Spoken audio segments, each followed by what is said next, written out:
Joker. Folie Deux. This is the sequel to the 2019 film Joker. I'm gonna review it. I'm your boy Corey. We're gonna do it. So essentially, this takes place right after the first one. I think it's only been maybe a couple of days, maybe a month. It's hard to really gauge how long it is after, unless they said it in the movie and I just fucking completely forgot. But essentially, what happens in this one is Arthur Fleck, who is the Joker, he's in Arkham right now, awaiting trial. And so essentially, one of the things that happens during the movie is while waiting for trial, he has a lawyer who's trying to get him to kind of make a defense for make an insanity plea, right? So they're trying to convince the deposition that he's crazy and so that he can't be held responsible for his actions. And he's trying to make the Joker a split personality type situation. Like they want it to come across as the Joker separate from that. I don't think he is, but we'll get into it. We'll dive into it. But throughout that, they go to the deposition. They decide to take it to trial, and just that's basically what the movie's about. It's about his time at the asylum, and during this trial, and just essentially, just kind of going through it. Kind of more of it's kind of like the first one, where it's kind of like a case study of this character, this thing. This one kind of delves more into the fact of, is Arthur Fleck the Joker, or is the Joker just a part of Arthur Fleck? Is he separate from him? And then they also throw in Harley Quinn, which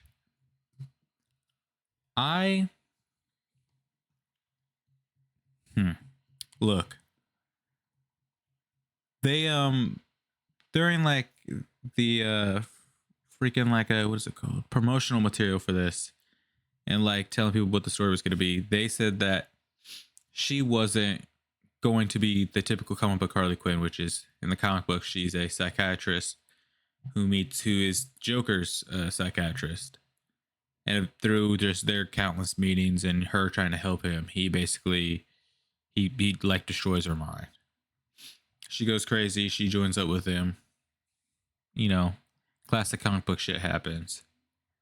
Bad shit. So she's kind of played more for more of a victim. It's often you might not reconcile it as much, but she is probably one of Joker's most famous victims. Because honestly, she is. She's not she's a willing participant, but not in the way that you would think. He's got her so far fucked up that it's beyond belief. But in this movie, she is what you think is just a random patient at the hospital. But by the way, I should have mentioned this up top. Spoilers. I'm not about to sit here and beat around the fucking bush. It's fucking Joker.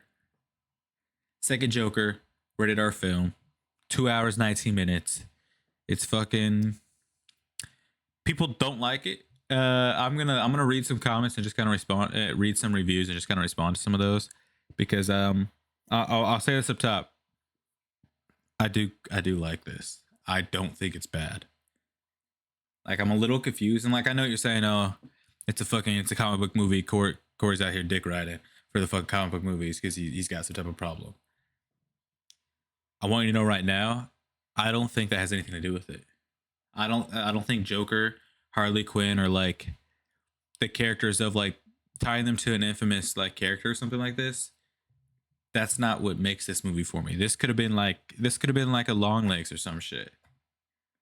It could have been Long Legs if Long Legs gets to jail, goes to the asylum, and then some woman meets him and just shit goes down from there. I still would like this movie. But anyways, where was I at? Lady Gaga's character, Harley Quinn.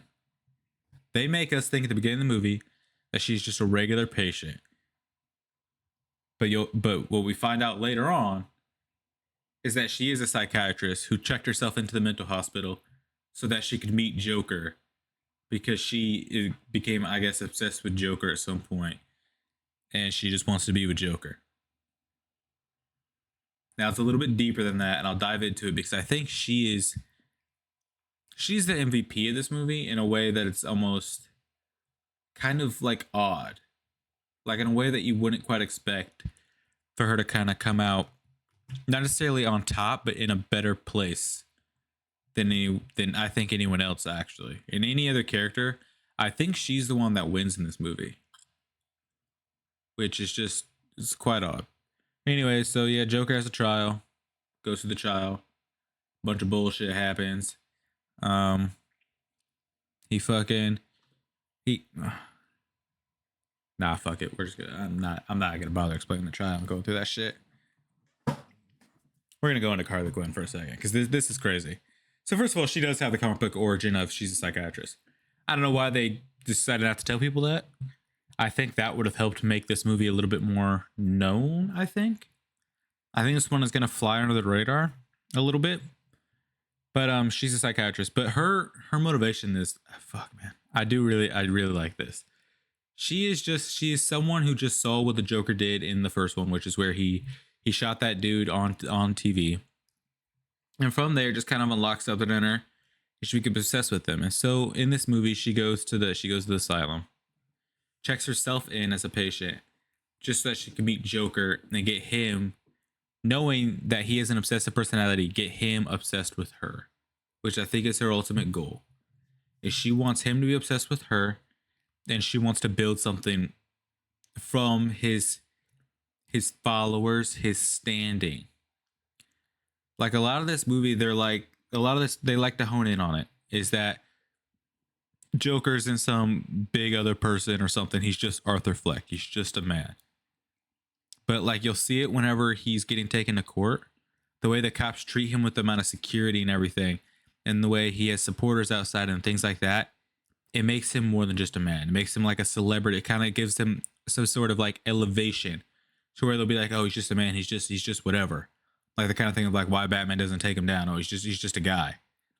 He's so much more than that. He's more of a symbol of just, I don't know. They try to paint it out as like he's what the world produced. Not necessarily punishment, but like in a way of like, I don't know. I don't know. I don't know what I don't know what it would be. I don't have the words for it or descriptions for it.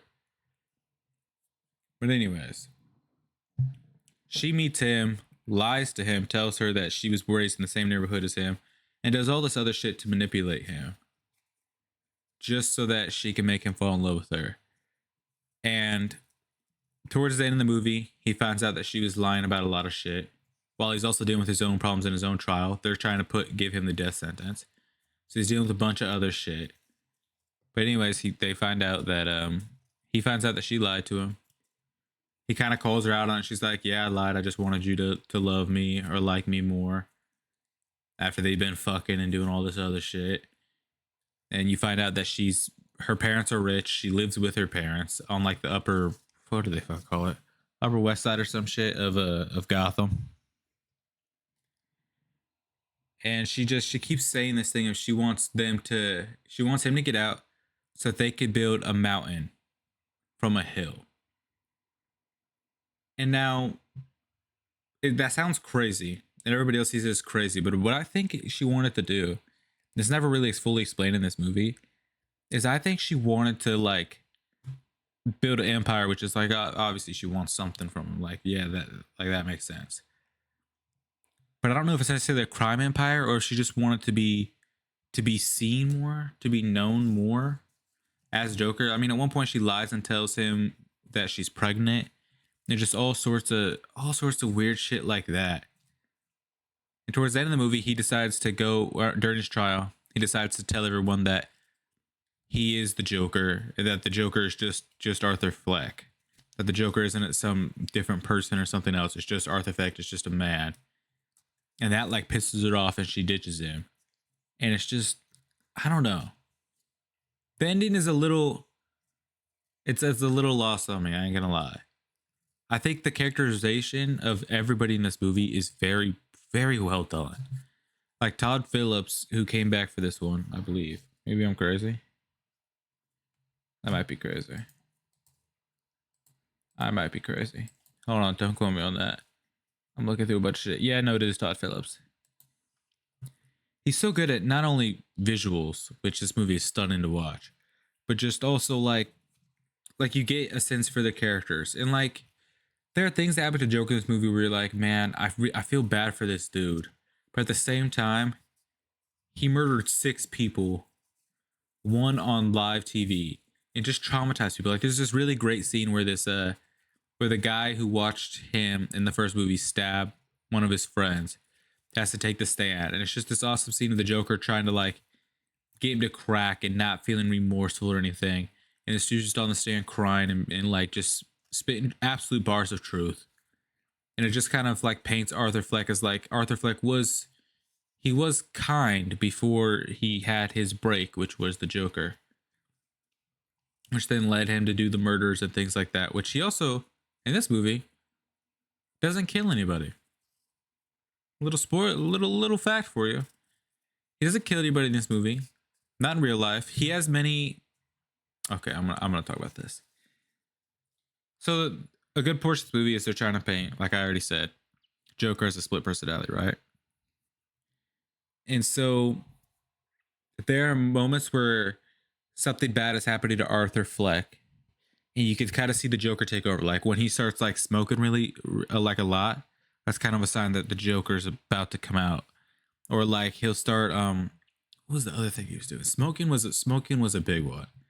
If you watch the movie, whenever like he's about to go like full like Joker, he'll start smoking, which I don't think the Joker is a split personality. I want to put that out there. I think he is the Joker. I think it's just like it's like putting on a mask.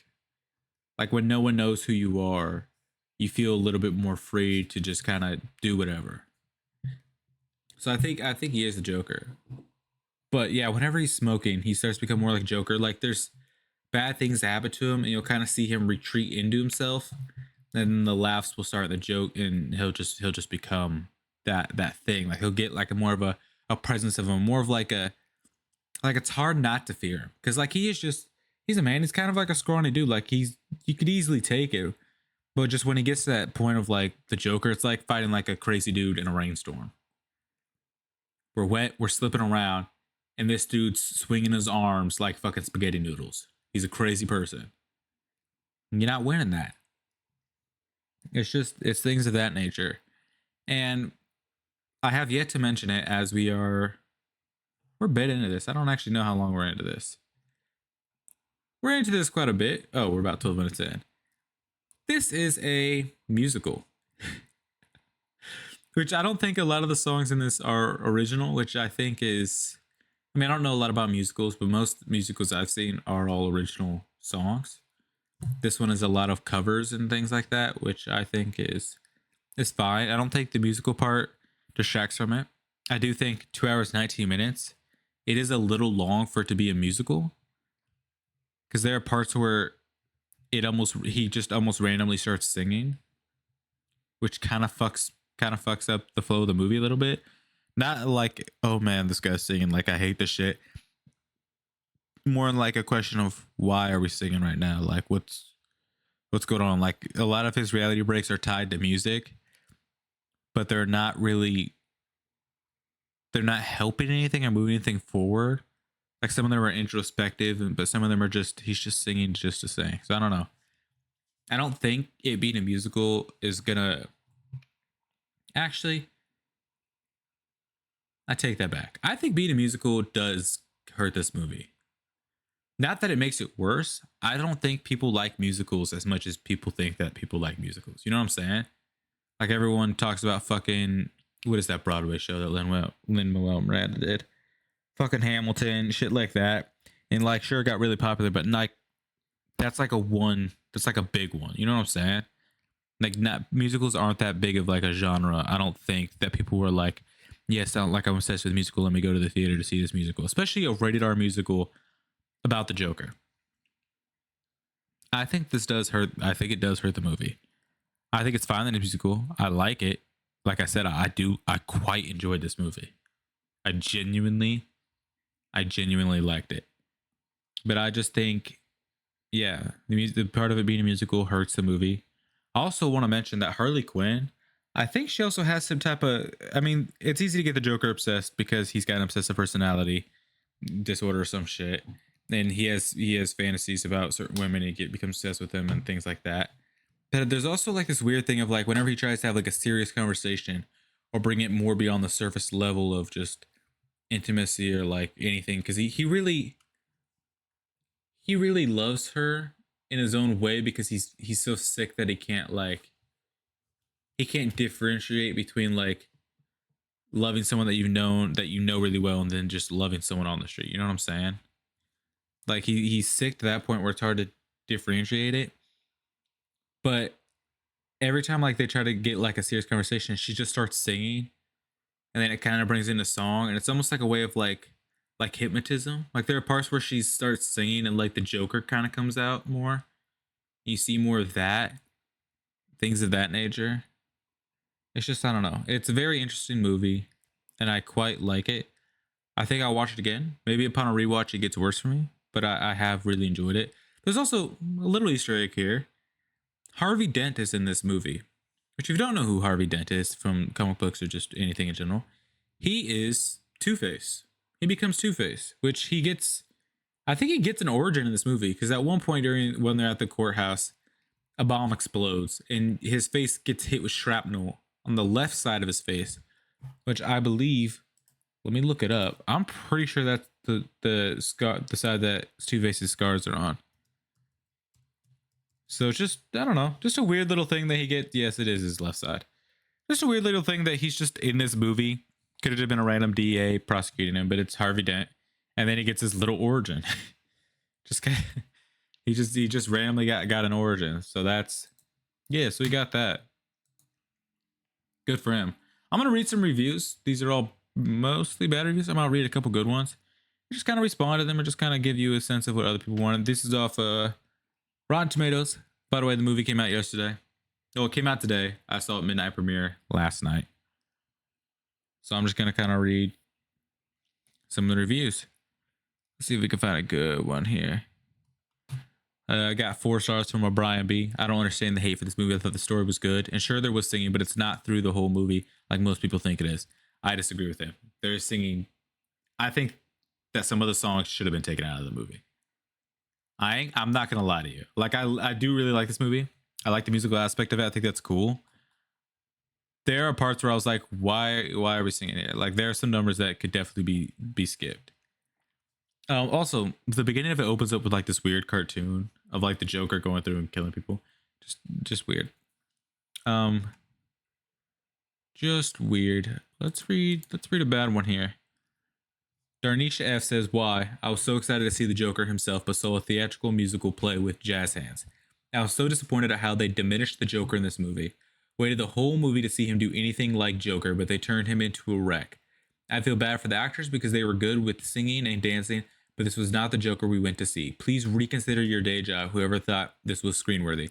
I never review movies, but literally went to my car to find a platform to do so in this case because it was that horrible. So first of all, Darnisha F, she didn't see Joker 1. That look. I'm not gonna bash on these people in their bad comments, because I do just want to respond to them. But just honestly, based off the comment of what the fuck did you just say? Wad waited the whole movie to see him do anything like Joker, but they turned him into a wreck. I was so disappointed with how they diminished the Joker in this movie. This is just the Joker from the first movie. I don't know what she's smoking on. I shouldn't have read this comment. It's just the Joker from the first movie. And she also seems surprised that the movie was a musical. They advertised it as a musical. I do want to point this out, because I've seen some like comments and seen some things that are like, didn't know this was a musical. I don't like it because it's a musical. I'm like, guys, like this was advertised as a musical. I knew this was a musical going into it. That's part of like the art of this movie, the kind of like the art house feel of it. Like this was advertised as a musical. If you don't know it's a musical, I can't help you. Why are you just you didn't watch a trailer? Like I don't. It is a musical. Yeah, and she said this is not the Joker we went to see. This is the Joker from the first one. She wanted to see him. Yeah, I don't know. We're gonna move on from that comment. We got a 4 stars from No Name. I thought I would dislike this movie based on critics' terrible reviews. Instead, I really enjoyed it. Performances by both Joaquin and Lady Gaga were excellent. Out of context, the music in this movie would seem odd, but if you were into the storyline, I think it was very creative and brought the character development to a deeper level. I was disappointed with the ending, which was a letdown in a sense, but I understand how the ending fits into each of the main characters' developments. Yeah, Joker gets killed at the end of this movie. He gets killed in jail after escaping. He doesn't get the death penalty, or at least we don't know if he does, because while they were reading the sentencing, he the courthouse got blown up and he survived. So I don't know. Where was I at? I was disappointed with the ending, which was a letdown in a sense, but I understand how the ending fits into each of the main characters' development. Full circle. This movie is a standalone movie. No need to have seen the first Joker movie at all. If you're expecting this movie to build on the first Joker movie, you'll end up disappointed. Frankly, I don't understand all the negative reviews. If you're interested in seeing a movie with a very different approach and don't have a predetermined opinion on how a Joker movie plot should go, you'll enjoy this movie. Yeah, I think that is actually, damn, that is a fair comment, because it does feel like there are some things that are like, yeah, this is Joaquin Phoenix Joker. Like, I think people just haven't seen the other one in a long time, but the other one's fucking grim. This one I think is sadder, but the other one is is still grim. Like, it's still just a sad movie, and it's hard. Yeah, and I do want to speak on the singing for a second. I saw a comment that said Joaquin's singing was terrible. He's singing, first of all, he's singing as the Joker, and Lady Gaga, who is an amazing artist and can sing very well, very clearly sings as Harley Quinn. So they're not just going to break into their own singing voices, they're singing as the character would sing, and it works. They still sound great. I still like it. It's not gonna be in the car. It's not like the fucking Hamilton soundtrack where you're fucking listening to that shit all the time because you can't go to Broadway. Like, you like it. And like I said, it's a lot of covers. There's a lot of covers. I think there's maybe maybe one song that was original, but a lot of it feels like it's definitely covers. 1.5 stars. Ambitious and gorgeous, but wishing it went somewhere. Left with a lot more questions than answers, and questions that did not need to be asked. Ought to have been a commentary on the justice system, like the first movie was a commentary on the healthcare system, not a playlist of 70s music interrupting plot. Okay. I like the idea of a commentary on the justice system, which it kind of is. They do mention that, like, he needs real help and shouldn't be at like a jail hospital. He should be at like a legit place. I never thought of the first movie as a commentary on the healthcare system. I don't. Sure. I mean, it's mentioned. No, actually, no. I don't. No. Okay. I wish I could have given this 0 stars. This one is by John K. The last one was done by Dr. D. Doc D. Great artist on SoundCloud. Y'all should listen to that. But John K. John K is gonna do this next review. It's called it's by John K. Just in case you didn't know, and I said it 10 times. John K says, I wish I could have given this 0 stars. Nobody asked for the clown prince of villainy and a psychopathic girlfriend to become Showtime singers. There is no plot, no actual acts in this film. It's just a meandering, boring 138 minutes of bleh. I'd like to find something like a bad comment that, like, I don't feel like I'm arguing against, because that's not at all what I wanted to do. I just wanted to highlight some things and be like, yeah, I see you like this. He just didn't watch the first one or know what this movie is. It's like a serious take. Like, this movie's meant to be a serious take on these characters. Like, it's not meant to be like, it's not a comic book movie. Like, it's literally like, I mean, it is in the sense that, like, those are the characters, but it's not like how you think other comic book movies are. Same with the first one. It's beyond that. It's more of a case study. Kind of like the Batman. The Batman is technically a comic book movie, but it's not fucking silly. Like, there's grim shit that's happening. Like, some dude gets his head caved in with a fucking hammer in the beginning of that movie. Like, it's serious shit. La Gen I gave it a 0.5 star. The first movie makes you question society and how the bullies are all in charge. I guess the media didn't like that, so now we are erasing that with this garbage to come back to the status quo. Huh. Maybe. 5-star review from Jessica Maybe. A magnum opus of cinema. I'm a fan of DC Comics, and after the first film, I did not expect this to be an exact rendition of the Joker we know and love. This masterpiece exposed the veracity of living with a personality disorder, complex to the individual suffering. DC Comics glorifies mental illness, and this gritty film presented the sad truth. Words that cannot be said out loud will be reimagined in the mind. Wow. Words that cannot be said out loud will be reimagined in the mind. Damn. I quite like that quote, and that's a damn good review. Okay. Wow. Holy shit. That's awesome. We'll do a couple more here. For the story, Charlie M gives it 2.5 stars. For the story they told it maybe as well as they could, and the musical numbers honestly helped the pace in my opinion. But why the hell did they choose to tell this story when they had all the ingredients to tell a better one? I can't tell you. It was a very uninteresting direction to go, almost all taking place either in a courtroom or in Joker's imagination. Also a very underwhelming ending. I kind of agree with that. I like the direction of this movie is fine, I think, but this review is correct. There are other angles you could have taken. You could have taken a more embracing the Joker side, but still dealing with his fucked up life, and you could have had him maybe not necessarily becoming like the kingpin of crime or whatever, but like just going around and being like just not being uninhibited, you know, kind of doing whatever he wants to do. Kind of show that like scary side of a man who's not chained, a man who's not held by the rules of society or just anyone else. You could have taken that and you could have made it more of like a riot thing. Because at the end of the last one, there's a fucking riot going on. And he's just kind of walking around. So that would have been interesting. He is right. Yeah, this movie it is kind of a bottle of a movie. I think the budget was only like 7 mil. Maybe a little bit more to pay actors and budget and all that shit. But yeah. Yeah. That review is pretty yeah, it's pretty accurate. Let me see if I can find a good one. It's kind of hard. Audrey K says she's giving it 3.5 stars. The plot is odd, but the quality of acting and capture of character by Joaquin Phoenix is amazing. As is always the case, important to remember this takes place in a prison section for the mentally insane and bounces between his fantasy in his mind and the reality that he physically exists in. So it's hard to keep up with at times. May not be for everyone, but I thought it was worth a watch. And I could not agree more.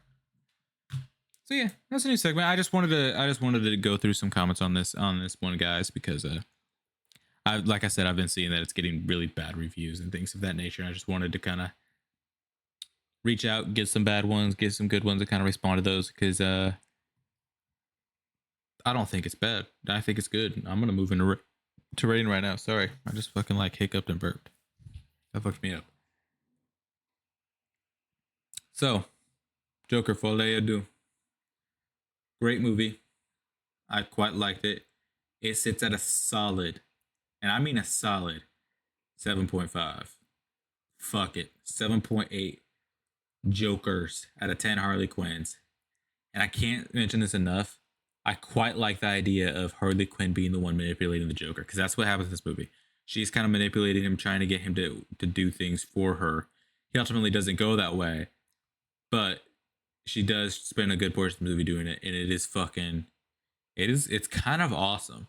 Because she would, right? Like, so she is a psychiatrist, but she's gone crazy, and now she's manipulating another crazy person. Like, it's kind of, yeah, like it works. It's awesome. Like I said, 7.8 out of 10 Harley Quinns. And with that, I'm gonna need you all to go ahead and like, subscribe, comment. We got other stuff we do on this channel. You'll probably watch some of it. We got that's it. Just subscribe to the YouTube. We got other shows and shit we do. We got other things we want to do. We got a Spotify. We're trying some things out. I think this is good. This is solid. This review is probably the worst thing you'll ever hear in your entire life, but you can tell me how much you hate it in the comments. Subscribe, and good fucking night.